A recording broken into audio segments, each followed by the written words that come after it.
Hey, seventh grade. It is Tuesday. It is supposed to be presentation day number 2, and well, that's not happening. So let's not worry about any of that, to be honest with you. Today, what I have for you is a winter escape room. Now, this is all done on your, what is this called? Chromebook. But I do have some papers, Miss Jones. They should be behind the desk on that table. There's a winter escape room. If anyone wants the papers to be able to keep up with things and write down things, you can use some papers. If you don't want them, you don't have to use them, because what counts is you completing the form on your Google Classroom. So it is a winter escape room. And what you have to do, first of all, is look at the rules. It says read all directions, something we don't do well. Input your answers on the Google form, and it says in all caps. Very important. If it is not in capital letters, it is not going to work. It says don't share answers with classmates, but you can kind of collaborate with someone beside you. But it's not loud. Like, it shouldn't be loud. It's not crazy.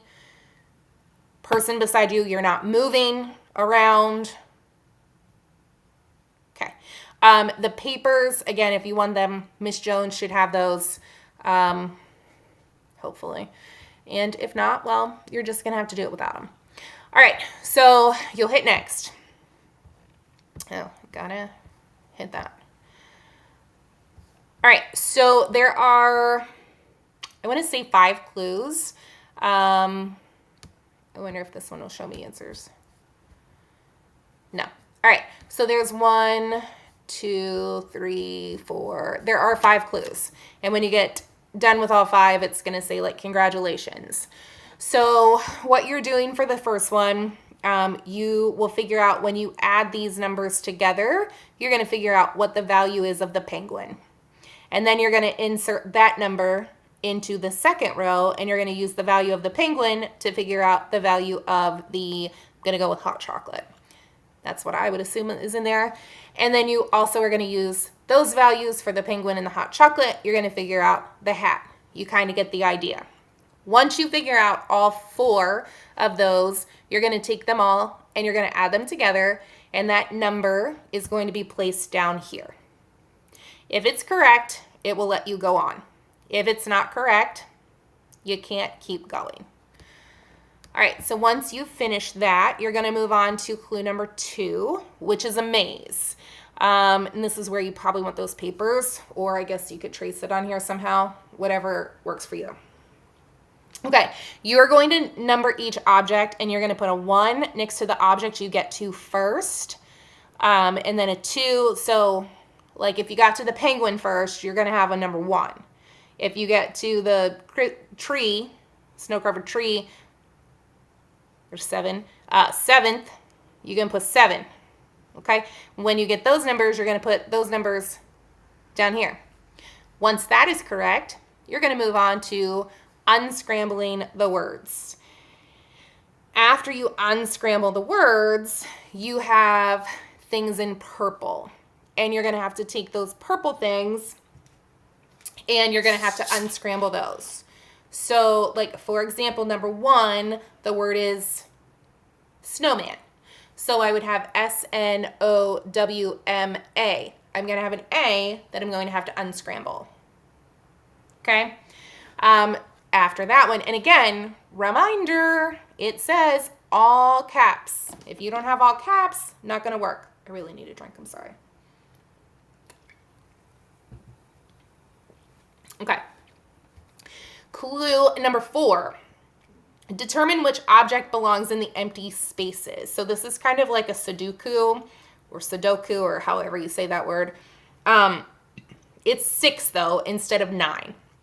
So each row, each column, and each 6-square grid has to have 1 of each symbol.